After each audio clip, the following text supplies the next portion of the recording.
Welcome, everybody. It's Helen Hillix, your host for From My Heart to Yours. And today I have a very special guest I'm very excited to talk to, and that's Roman Brawley.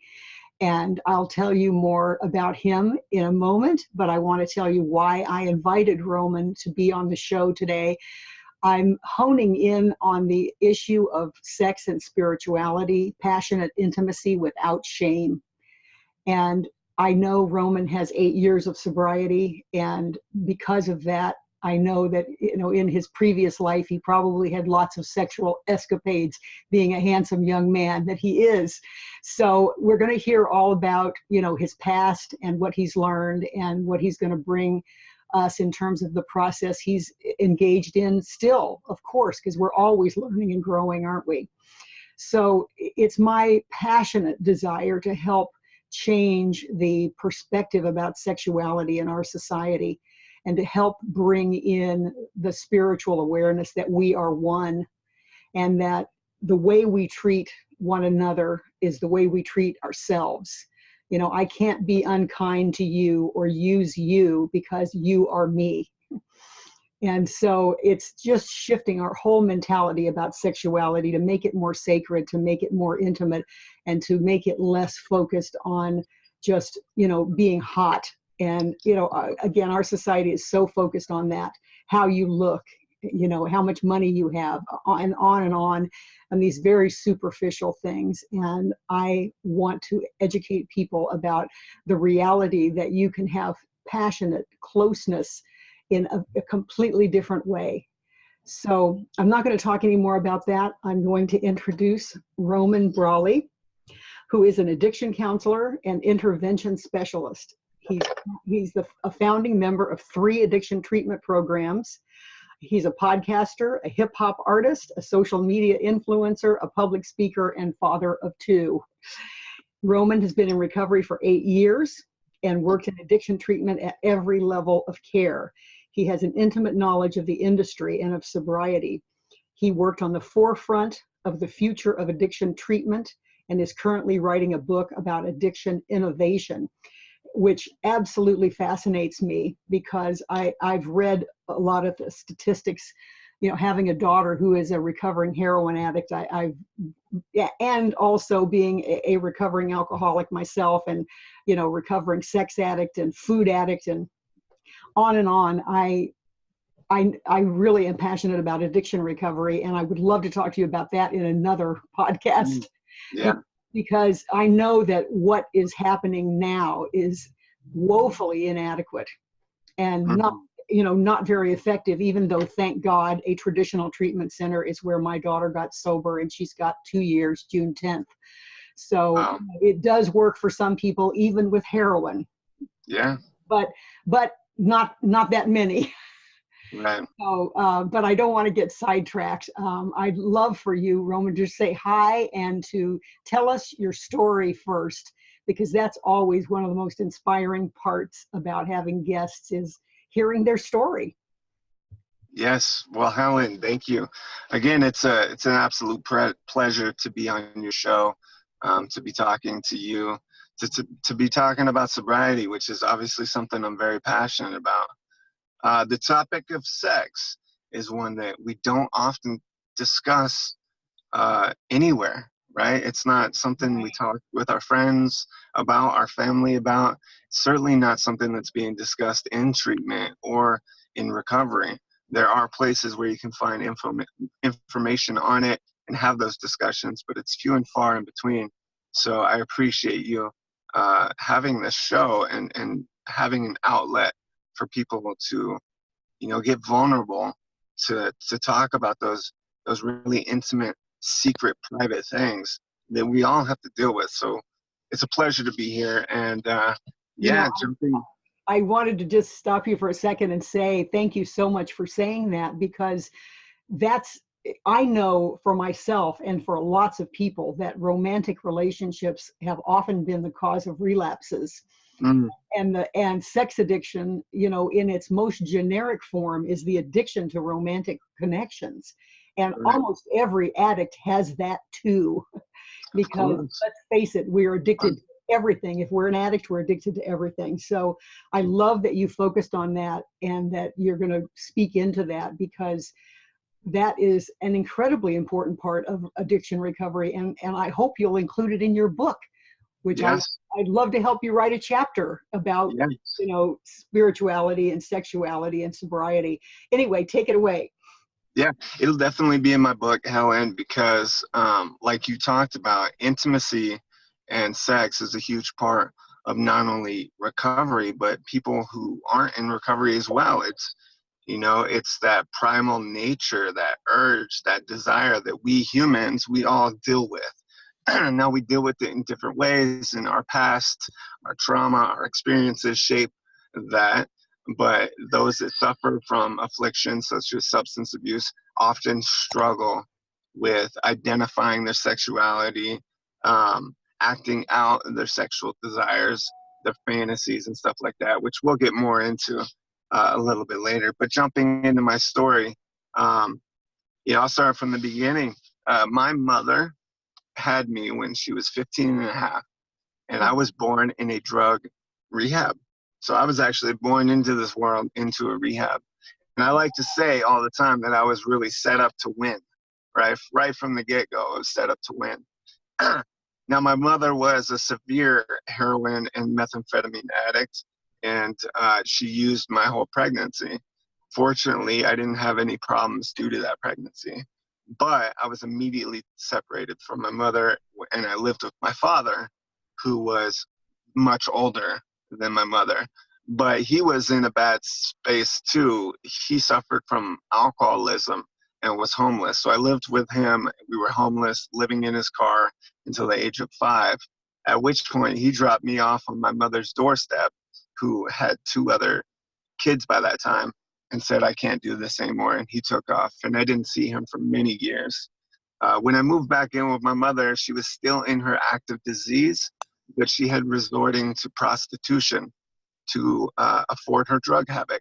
So our household was not only a junkie den, but it was also a place of promiscuous sex daily, right? So for a very young age, I witnessed sexual activities happening. I witnessed people walking around naked, engaging in sex, and drug use, intravenous drug use.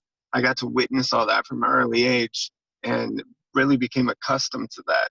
Now, eventually what happened is that social services came in, and my mother was actually arrested and sent to prison for her activities, and I was taken into the custody of the foster care.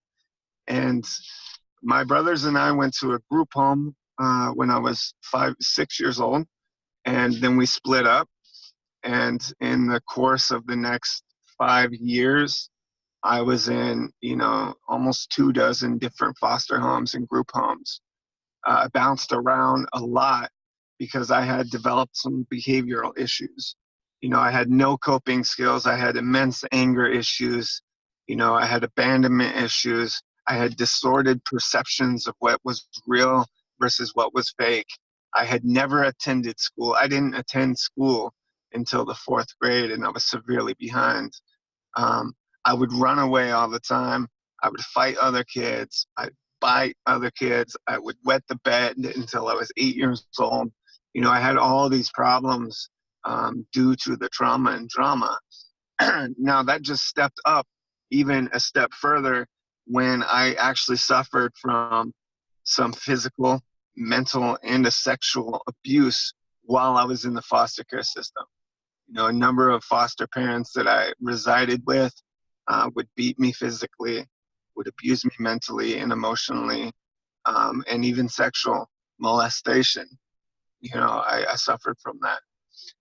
The early childhood years were pretty terrible, and I could go on and on and on about that. But I know we have a time limit here, so maybe we'll catch another episode. But what happened is that this couple from San Luis Obispo, this nice white upper class couple that couldn't have kids, they were getting ready to adopt a boy and a girl. And they were in the final stages of that process when my caseworker put in front of them the file of me and my brothers who had been separated and say, hey, I know you guys are kind of set on this, but I want you to look at this file and just see. And the story is that my adopted mother took that file home. She prayed about it, and she felt that that was the right move. So they actually adopted me and my two younger siblings and brought us back together. Oh my And God. really gave us a life, you know. And this couple was a really solid foundation, really good spiritually, morally, ethically. They taught me all the values. They taught me to be courteous and polite. They really, really, really are my guardian angels, and they changed my life.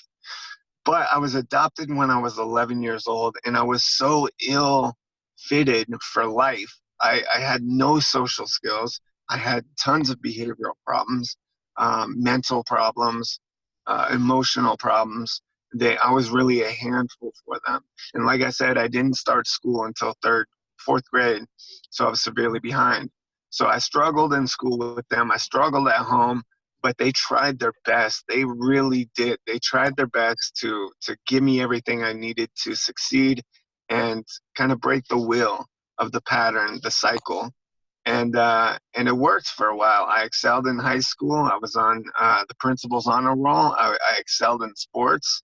I had, potential offers to play at any school I wanted to. I did really well. Now, when I was 14 years old, I started using marijuana and started drinking.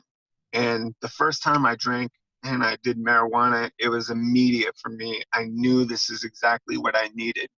Now, knowing the addiction had ran in my family and seeing firsthand the devastation of what that does, I still chose to pursue it. And I believe that at that point was when I became I'm an alcoholic or a drug addict, right? I made a mental decision knowing the repercussions, and I did it anyway. And as soon as I started drinking and using, I just went for it. Immediately going to cocaine, getting kicked out of school, methamphetamine, opiates, pain pills, all of that, to the point where when I was 17 and a half, I was in trouble with the law, going to go to juvenile hall, and decided to join the Marines to stay out of jail. Well, how in the world did you excel in high school while drinking and using meth? I mean, were you able to control it enough that you still excelled in sports and academics? I mean, it's an odd story.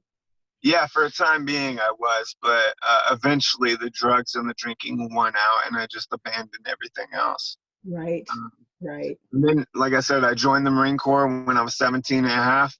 I went off and did that for a while, but as soon as I went in the Marine Corps, I began drinking and doing drugs. So I ended up getting kicked out of the Marines because I was transporting drugs over the border from Mexico. And I ended up going to prison for that. And I went to prison for a short time. I got out of prison, became homeless, addicted to heroin, running on the streets, wound back up in prison. And I did that for about 3.5 years, basically being in prison and being homeless and on drugs, to the point where when I was 23 years old, I had nowhere else to go. My family had kind of given up on me. They had sent me to treatment many times and nothing ever worked. And I wound up homeless on the streets of San Diego with basically no hope and completely resigned to that way of living. I thought for sure I'm just going to die a hopeless drug addict. And how old are you now in the story? 23. I came down to San Diego when I was 23, had just got out of prison. I had nowhere to go. And so I was sent to another drug rehab for veterans down in San Diego and got kicked out of there really quickly after drinking. And then what happened was that I was homeless, living on the streets for about 6 months. And I was going to AA and NA meetings every single day. I was so desperate. I wanted so badly to get sober, but I didn't think it was an option. And what happened was I was talking to somebody that later became my mentor, and I was telling him that I was passing underneath this bridge every day to get to this meeting, and I would just hope and pray that this bridge would fall on me, because I wanted to die, but I didn't want to kill myself. I wanted it to be an accident, so maybe They would write something in the paper like, this tragedy happened, this poor young man lost his life. Like, I wanted it to seem like I wanted pity for my death, right? And I was telling this man this, and he looked at me and he said, Roman, you don't want to die. He said, you want to stop living the life that you've been living, and you don't know you have other options. And in that moment, my entire mind exploded, because I had never in my life thought that I had any other options. And from that point forward, I checked myself back into rehab.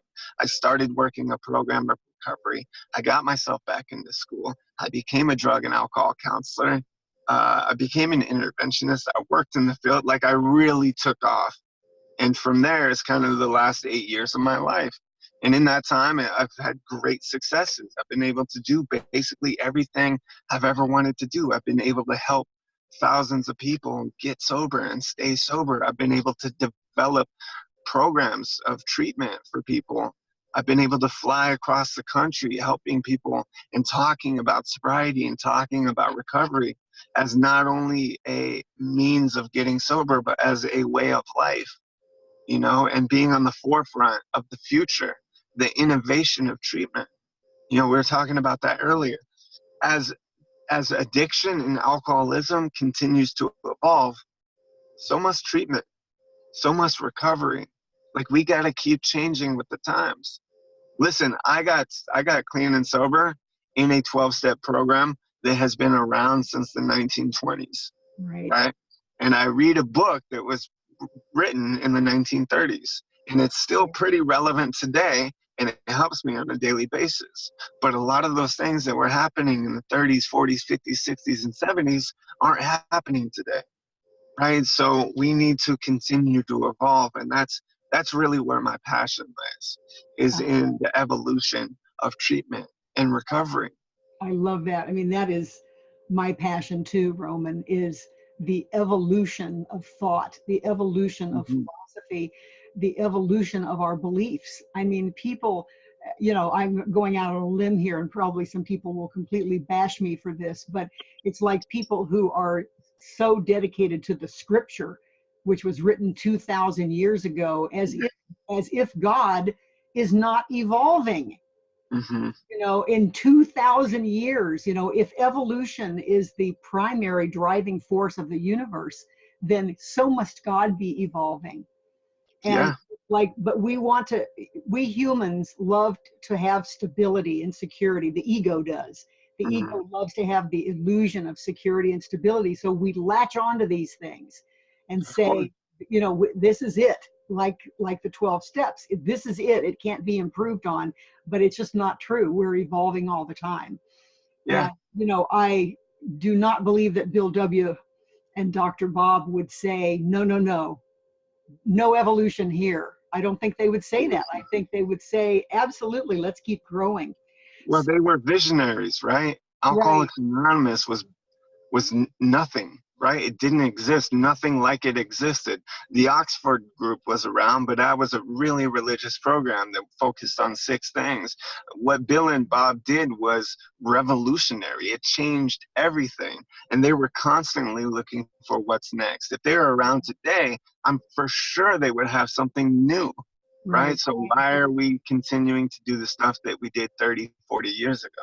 I agree. So let's talk about how your incredibly powerful and traumatic story, but a story of hope nonetheless, how that relates to sexuality, and how has your sexuality changed from the time, you know, I mean, it's fascinating to me that you had that basically pornographic upbringing.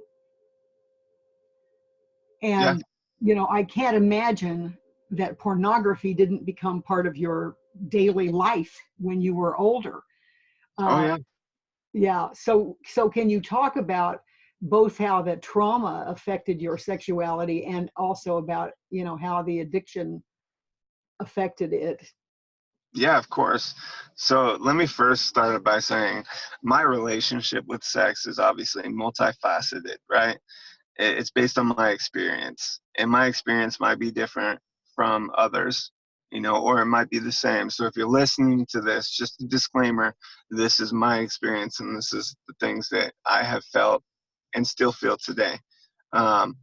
It's a process, right? Like anything else, it's a process, especially when you're dealing with healing, right? When you have an upbringing like I did, where you are, engaged in any abuse, sexual abuse, physical abuse, mental abuse, neglect, whatever it is, there needs to be some form of healing. Now, the violent nature of my upbringing, the very vivid firsthand experience that I had, my first addiction for sure was pornography.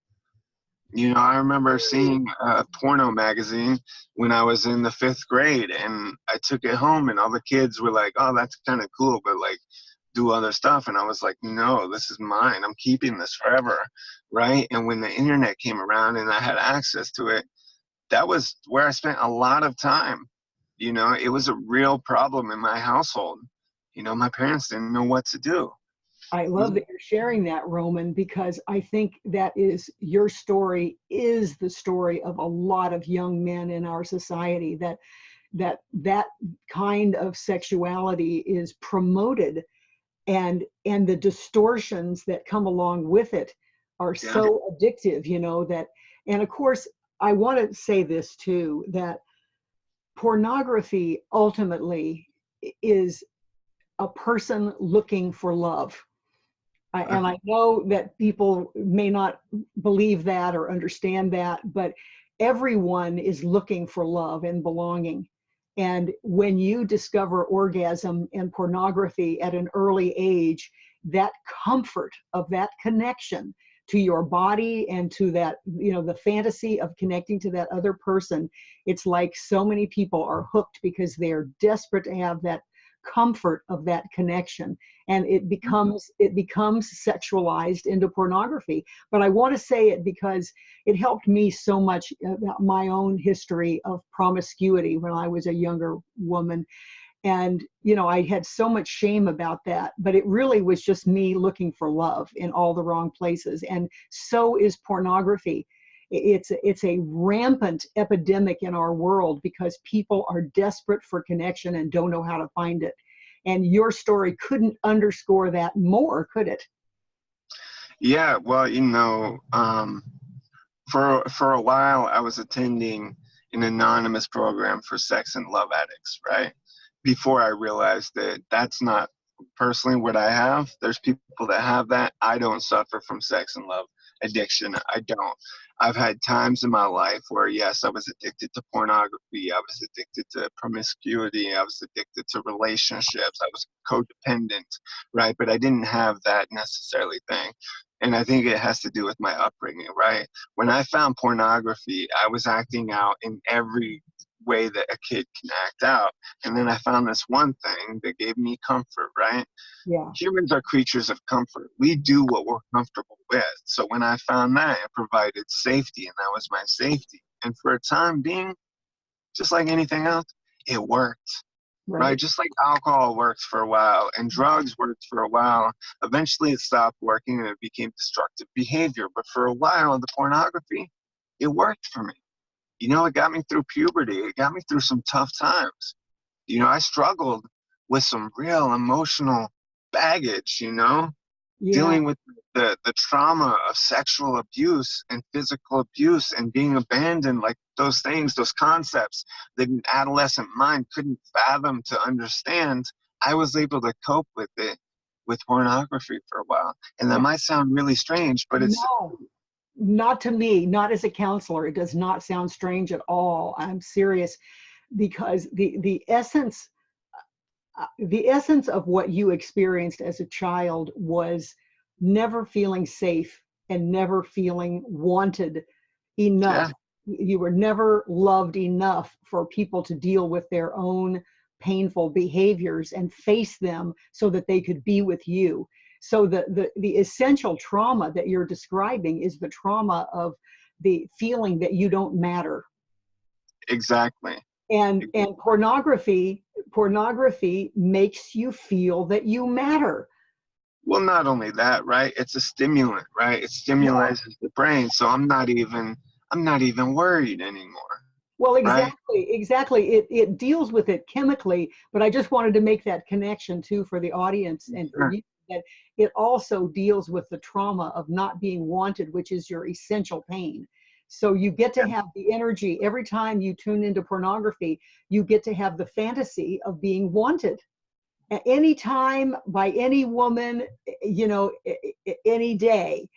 Yeah. Uh, so that is part of the incredible comfort, along with the neurological release of those endorphins and the chemical calming, soothing experience of that, and a centering experience. It's like exactly what you're saying, that it helped you cope because you could go to it and experience that centering. I exist, I matter, and I can calm myself down. I Yeah. don't I don't think it's crazy. I understand exactly what you mean. Yeah, and my addiction has stages and phases. Now, from the very first time that I realized I was addicted, I think it was to cigarettes when I was 11 or 12. I just couldn't stop smoking cigarettes, and then it went to pornography, and then alcohol, and then marijuana, and then cocaine, methamphetamine, heroin, pills. It progressed, right? And addiction is a fatal and progressive disease. Now, the way that my addiction materialized, it's kind of like a double-edged sword, as I just mentioned, right? It worked, and then it didn't work. Now, for the pornography, how it didn't work was it developed really unhealthy beliefs on what sex was, on what being in a relationship was, on Yes. what my ideals for a woman were. So at the point when I started to have sex, and I think I had sex for the first time when I was 16. So the very first time I had sex, I was 16. I had sex with an older woman, and my distorted perception of what sex was and what it meant was different for me than it was for her. And I realized that immediately, because for her, it was about intimacy.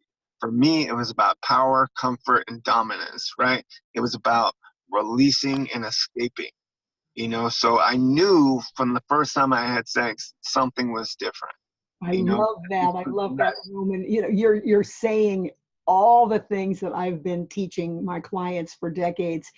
It's like pornography distorts your ability to have that. That's the main painful thing to me about pornography. If it didn't have that side effect, I mean, it's like who could argue with it? But it does have that side effect, that it distorts your perspective about sexuality and about partnering and about the emotional connection. It distorts it all and leaves you not able to have a real relationship, so that it just keeps you coming back to the pornography. Yeah, 100%, and I truly believe that. It's taken me a while to kind of put all those pieces together. And really, I didn't deal with all of the trauma from my past until I got sober. And a lot of that was looking at my sexual patterns and behaviors and really what sex meant to me. But I believe that into my core, that pornography, hey, it can be good for some people. Listen, some people use it for what it is, right? But for those that have any sort of trauma or anything like that, it can trigger something that is very, very unhealthy. And even in the average person, it can create those unhealthy ideals of what sex looks like. So I agree, and not to be too off topic, but there's this docuseries just came out on Ted Bundy, and Ted Bundy, of course, was that really sadistic serial killer. But on the day before he died, he met with this reverend to talk and kind of give his story, and he claims that pornography was the reason for all of his stuff. And I don't know if I believe that or not, but I do believe that it plays a role. And I do also believe that pornography has probably ruined more relationships than anything else out there.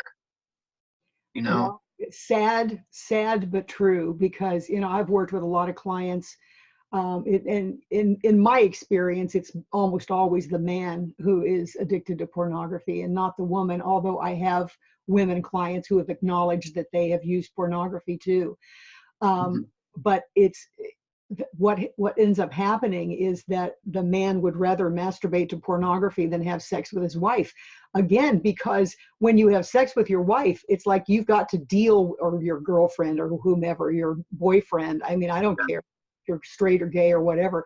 But it's like you have to deal with the emotions of that person. They may not want you at that moment. They may not feel connected to you because you were an asshole earlier in the day.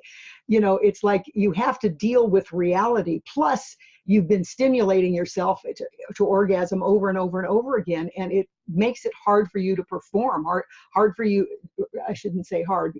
Difficult for you to get an erection. So, I agree with you. It has destroyed many, many relationships, and the people feel just like with heroin. They feel like there's no other option. They don't know what to do about it. So, Yeah. I mean, personally, for me, in my first year of sobriety, I completely cut out porn from my life.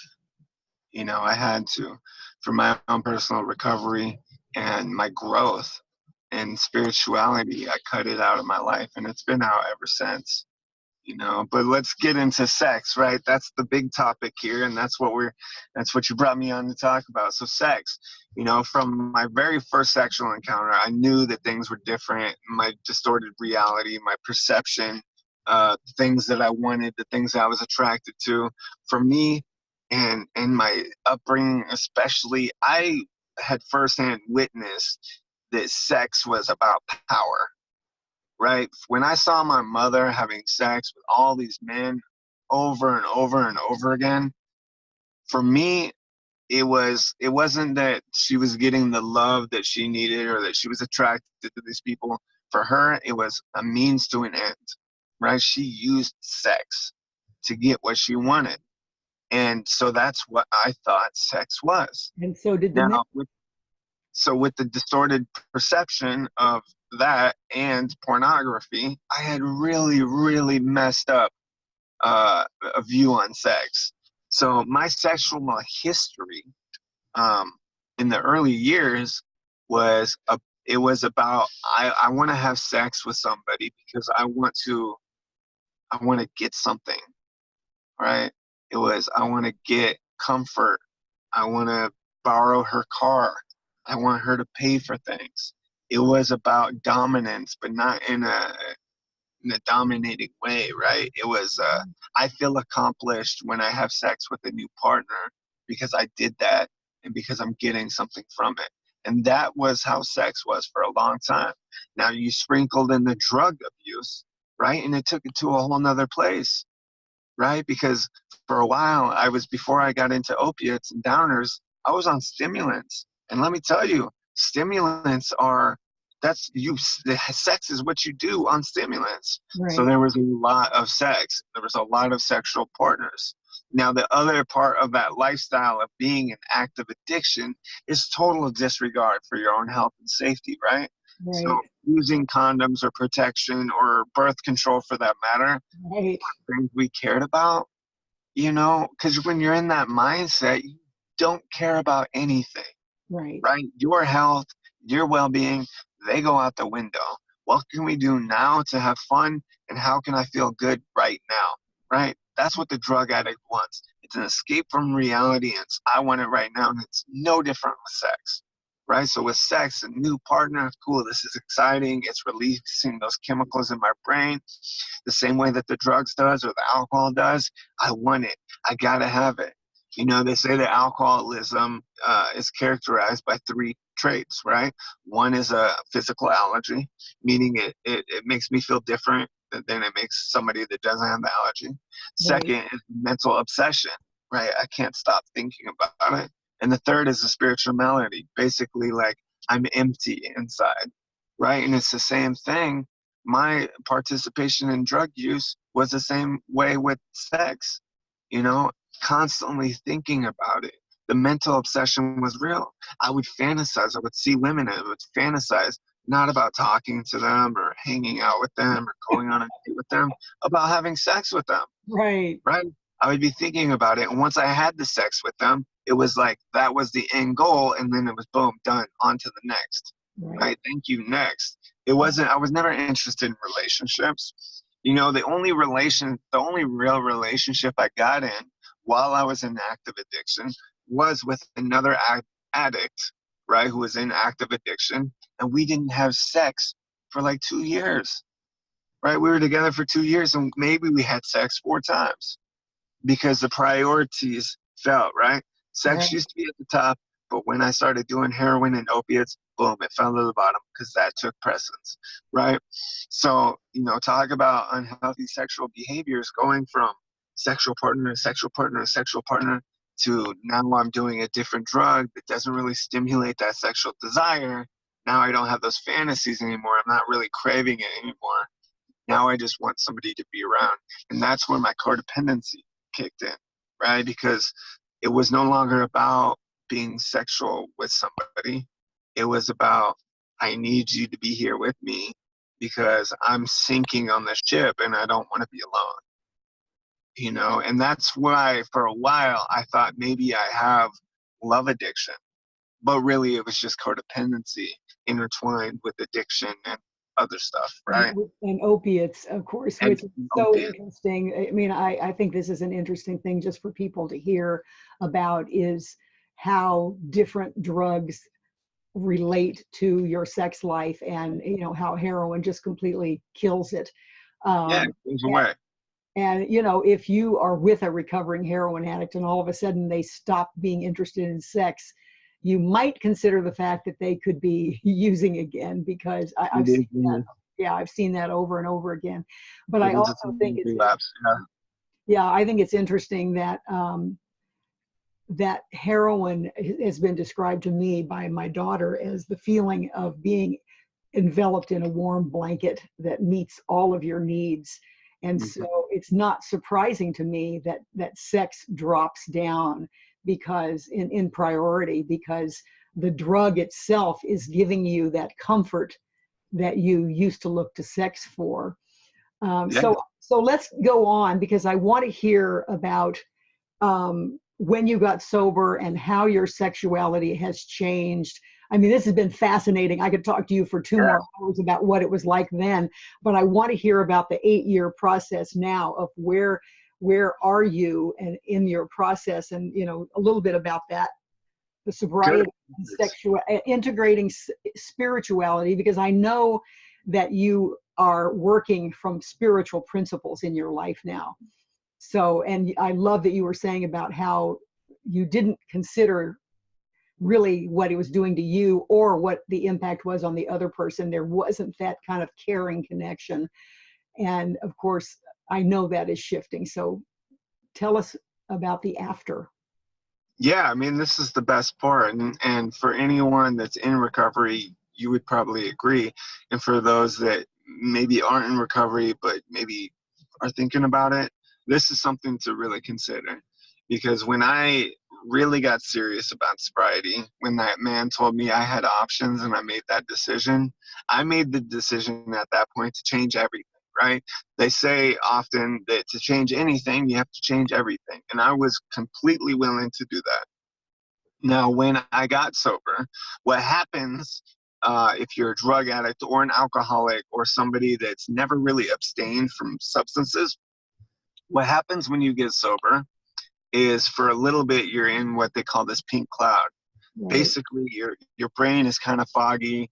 You're happy. You're feeling emotions that you haven't felt in a while because the drugs are gone, and you have an up and down roller coaster ride of emotions. And that's what happened to me. I'm no different, right? And in early sobriety, I was on this roller coaster ride of emotions, and then all that past trauma and drama and abuse hit me like a freight train, right? Out of nowhere, boom, it came back.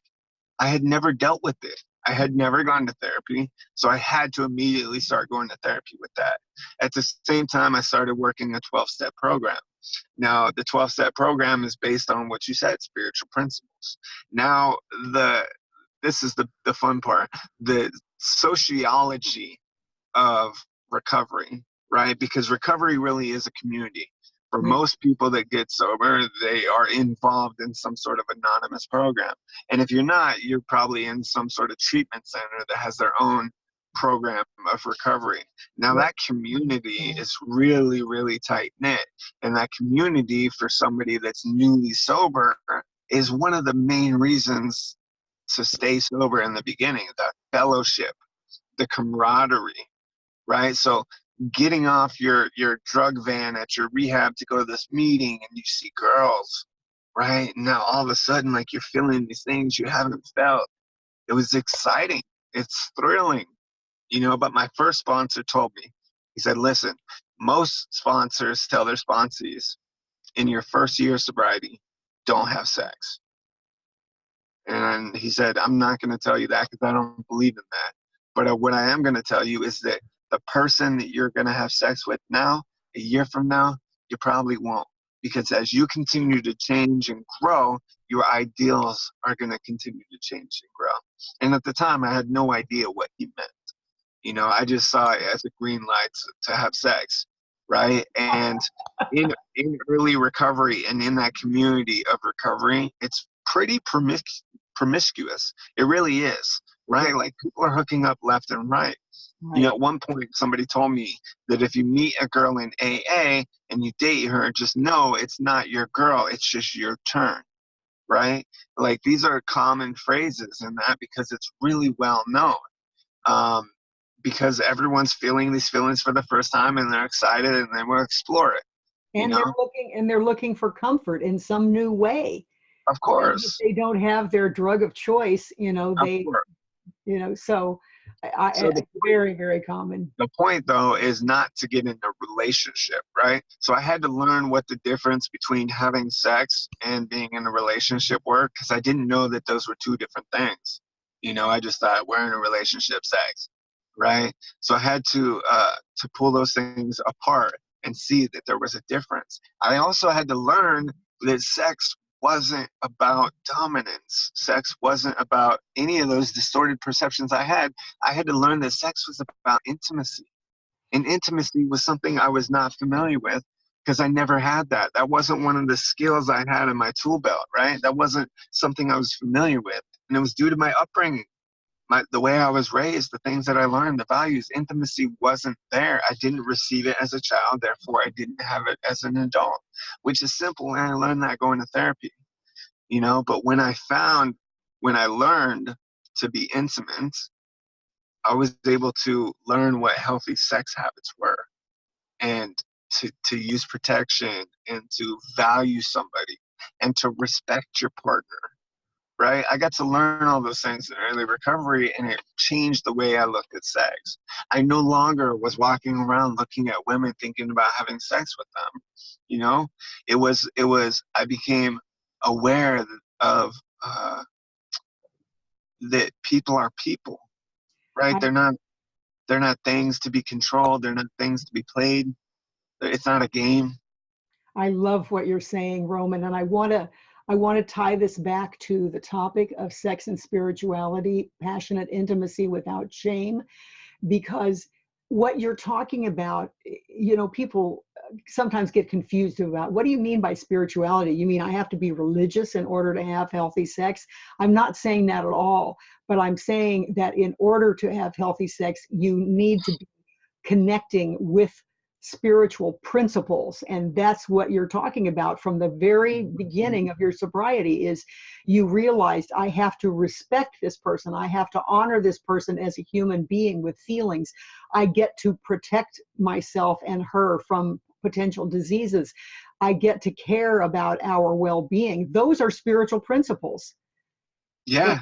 And you're bringing those into your sexuality. And I'm hoping that opened the door for you to have a passionate intimacy without shame. It opened the door to everything. It's no coincidence that the third step of Alcoholics Anonymous, like one of the very beginning ones, is turn our lives and our will over the care of God, right? Or spirit, or universe, or whatever, your understanding, your interpretation of God, right?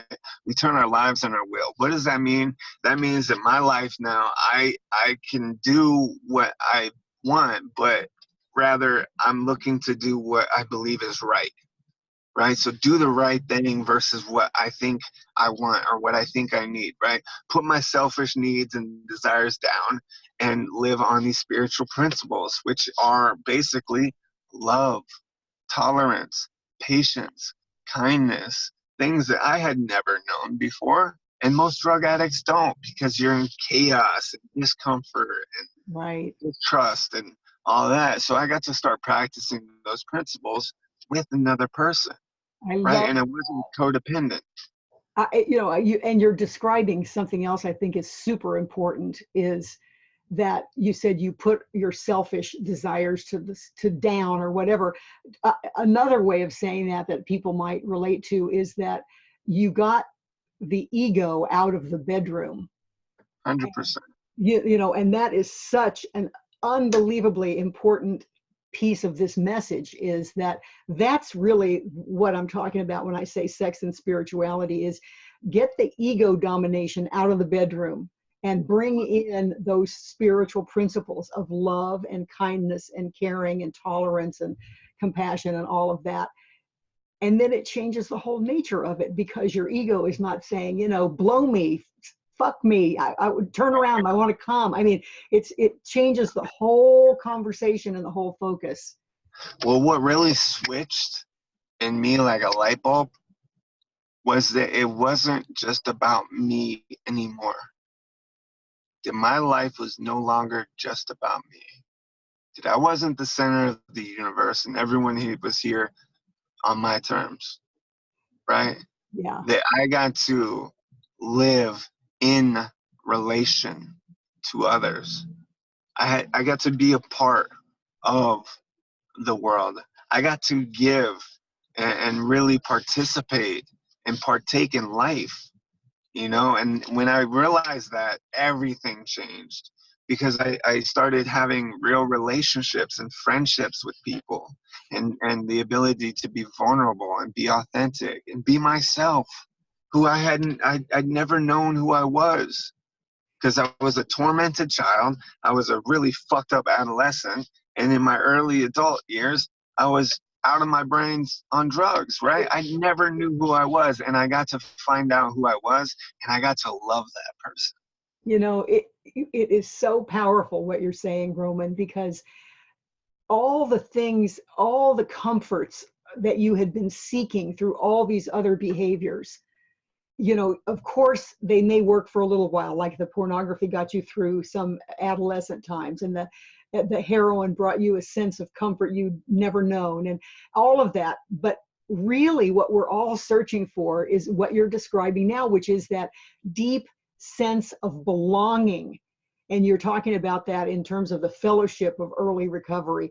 But now you're talking about the sense of belonging to the universe, and that fulfilled you and opened the door for you to then have real belonging with other humans. Yeah. Which is what you've been looking for your whole life. And it's going to be a forever process. Yes. Right. I believe that my main goal in life is to continue to grow, just grow. Yes. Right. And as long as I do that, I'll be all right. And as long as I do the right thing, I'll be all right. The universe has brought me this far. It's not going to drop me on my ass. Right. And so I got to remember that. And with that, I can walk forward in confidence, knowing that I'm not hurting anyone today. That to the best of my ability, I'm making a difference in the world today. And especially when it comes to sex. Now I'll give you a brief summary, but in that 8 years, I went from in early sobriety being somewhat promiscuous, playing the field, really developing what it is, my understanding of sex and relationships. But like my sponsors said, in my first year of sobriety, my ideals changed. And in my second year of sobriety, my ideals changed. And finally, around my 2.5 years of sober, like I figured out what my ideal woman was. The character traits I want in a woman, what I want in a relationship, what I looked for in a partner. I realized what they were, and I found a woman, and me and that woman got together. and we ended up having a child together. And I was able to have I was able to be there and be an active participating member of that relationship and really love and care about another person and think about her first, and I had never, up until this point, I don't think I'd ever loved, really, really, really loved anyone in my life. And I say that knowing that my parents, who I adore, and today I know how to love them, I wasn't able to, right? We're only capable of what we're capable of doing, Yeah. and for a long time, I wasn't capable of that. I Sure. was stunted. My growth had been stunted, Of course. and when my daughter was born, they took the baby out the stomach and whatnot. They put her in another room and they asked me to come there. And then all the nurses left. And I was sitting there in the room with my daughter, and she was sitting on this table, and I was scared. And I was like, am I supposed to be here? Isn't somebody else supposed to be here? I don't know what to do. Freaking out. It's just me and her, right? Newborn baby. And I looked down at her, and she looked up at me, and we locked eyes, and she smiled. And then that moment, my heart melted. I felt like the Grinch when his heart grew 3 sizes too big. Yes. That's what happened to me, and I just started bawling, crying. And in that moment, my I was capable of loving, like it happened. And from that point forward, like I pursued a relationship with her mother, and she was my ideals for many things. But my sponsor told me something else. He says that sometimes we outgrow people. We're all growing on Of different course. stages and different lanes and different times, different paces, Absolutely. right? And sometimes you outgrow people. And that's what happened with, my ex-wife. We actually got married, and we had a great relationship. She had a son from a previous relationship. I became his father, and it was happy-go-lucky for a while. But I outgrew her, right? She stopped growing, and she settled, and she was good with what she was. I wanted more, and we fell apart. And I was able to experience that and go through that with basically no problems. Like my ability to handle things, my resiliency, my love, my patience, my tolerance had allowed that. And now that we've been separated, I'm back out there in the dating world. And what's so different is I haven't been in the dating world for a long time. But in this course of this last 8 years, things I've learned about sex, about relationships, about spirituality, because that is a key in my life today. I have in my head an ideal for the woman I want. And today I know that I'm not going to settle for less. I'm not going to even pursue less because I don't have that that fuel, like I don't have that fire to be comfortable, to get what I can get, right? I don't have that need to just go out there and have sex with whoever I can because I don't feel loved or I don't feel wanted. Like today I feel wanted. I feel loved. I know I'm loved. I know I'm a great guy. Like I know these things that for a long time I didn't know. And it was all because of the program of recovery that I've been able to work. It's all because of the spirituality I've been able to take on and adapt to my daily life. It's the And principles I live by. and the healing that you've gotten And for the trauma really, through therapy, because yes. that's I did something. therapy for 5 years, guys. Those that are listening, I did therapy for 5 years. And you And will do it again. yes, I'm a huge proponent of therapy. If anyone out there is listening, struggling with anything, see a therapist, please, guys.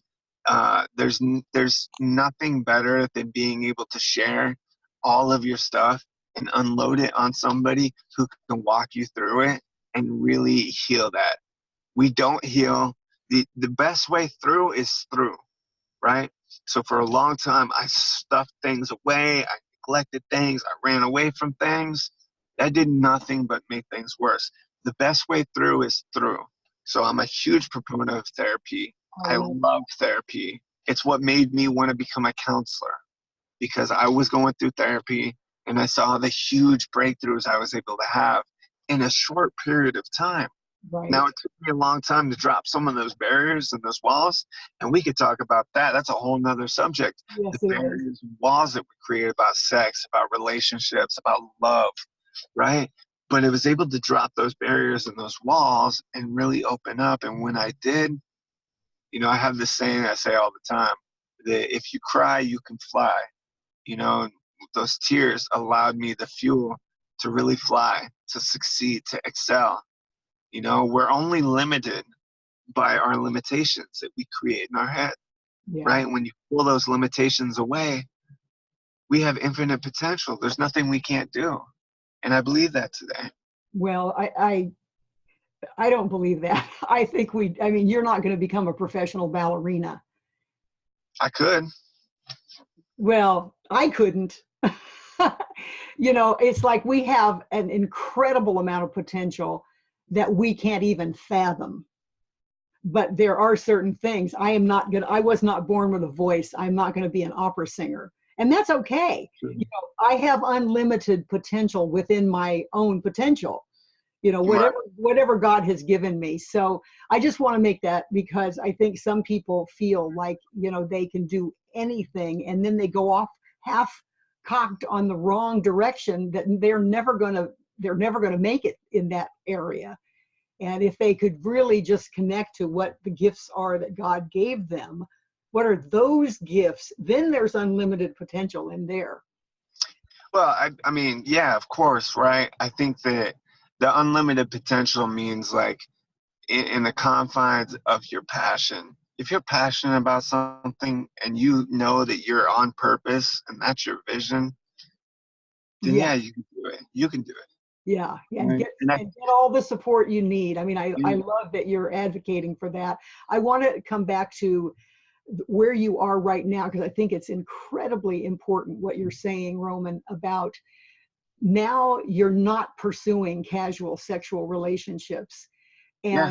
And that I think this is really important, because people, when they're in a single state, get to remember that you can have spiritual connected sex with yourself and with the universe during those times when you're not with a partner, and that you can be practicing having sacred sexuality with yourself in real, you know, I mean, really feeling like you're having sex with the universe, and that God gave you that sexual energy for a reason. And it's like we are animals that can pleasure ourselves, and we're going to. And so it's like, you don't have to say, I'm not going to self-pleasure in any way, because that's not spiritual. It can be spiritual too, because you're connecting to yourself deeply and to the universe. And you check your motives, just like you do with a relationship with a person. You check your motives. Am I pleasuring myself because I'm anxious? Am I pleasuring myself because I'm sleepy and I can't go to sleep? You know, what is the motive? Am I pleasuring myself because I want to feel my connection to the universe and to myself? And it's a God-given gift, you know. So I just wanted to throw that in. I agree 100%. And I love what you said. I always say, check your intentions. What are my intentions? Before I do anything, what are my intentions?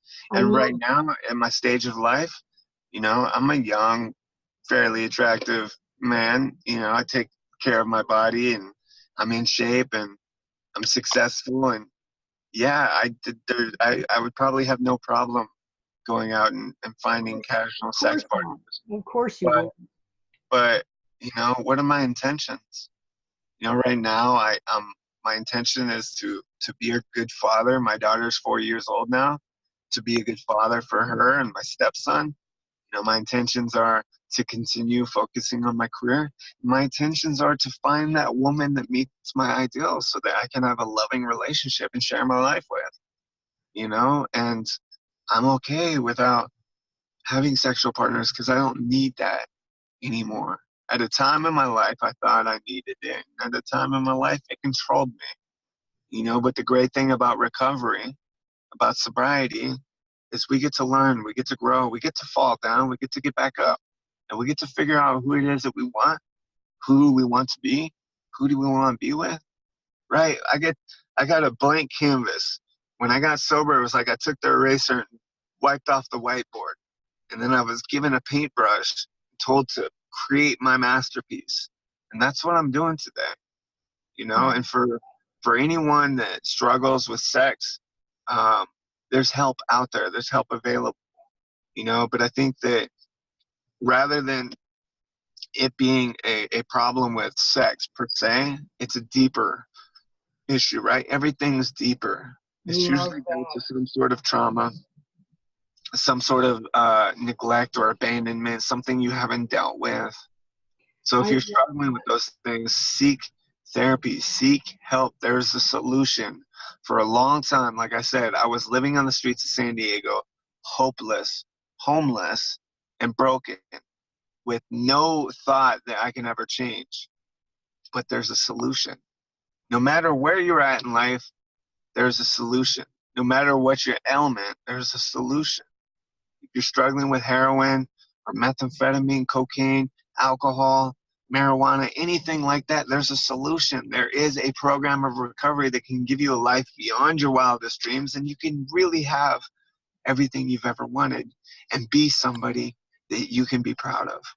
You know, I love that you're ending on this note, because I hadn't made this connection before, really, but when in the topic of sex and spirituality, passionate intimacy without shame, is the shame really is something that we get to get over within ourselves. We get to heal within ourselves all the things that make us feel shame, not just about our past sexual behavior, but about who we are, about not being wanted, about, you know, all the traumas or whatever. That, all of that just fills us with shame. And of course, that shame is going to spill over into our sexuality, and it's going to inhibit us from bringing in those spiritual principles. So I love that way that you're ending, and it's completely unexpected. I did not expect that, but I love that, because if we take on healing ourselves, then it is naturally going to lead into a different attitude about sexuality. And I again, I didn't anticipate that coming from this. I'm always learning and growing from all my podcast guests, and I love that, Roman. That a big piece for me, you know, is that reminder that our own healing gets to come first, whether that's recovery or just trauma healing, or both, you know, usually both. And then we can learn what spiritual principles are. And they're not religious. They're just spiritual principles that we can live by, generic values that we all hold dear. We've got like 2 minutes. I want you to say how people can contact you, what you're up to. Yeah, Facebook, Instagram. Facebook is Roman Brawley. Instagram is sober_bro. You can reach out to me there. Recently, I just moved up to the Central Coast. I got some big plans up here, starting another recovery business up here to help the community out here that I was born and raised in. And yeah, just listen, if you're struggling with anything, or you or a loved one is struggling with anything, whatever it is, don't hesitate to reach out. The hardest thing to do is to reach out for help. You know, it's the one thing that keeps addicts and alcoholics dying every single day, is reaching out for help. So if you know somebody who's struggling, share this message, share this podcast, share this video, right? You never know whose life you might touch, who might be impacted by the words in this video. Unless you share, you can be part of the ripple effect. You can be part of the change. We all have a responsibility as humans on this world to look out for each other. So let's look out for each other. And for that future woman of mine that's out there somewhere, I'm waiting. I love that, Roman. Thank you so much for coming today. It was just truly beyond my expectations in terms of depth and intimacy and vulnerability and insights. So I know the audience is going to love what you had to say. I appreciate you so much. And people, pay attention to Roman Brawley. He's going to be up to big things all along the way. And you're going to want to follow him, you know, at sober_bro and at Roman Brawley, BRALY. And thank you again. I love you, Roman. I appreciate so much that you took time out to be with all of us today. Love you too, Helen. Thank you guys for listening. And yeah, you'll see me again. We got to do another one of these. Absolutely. So, all right. Bye for now.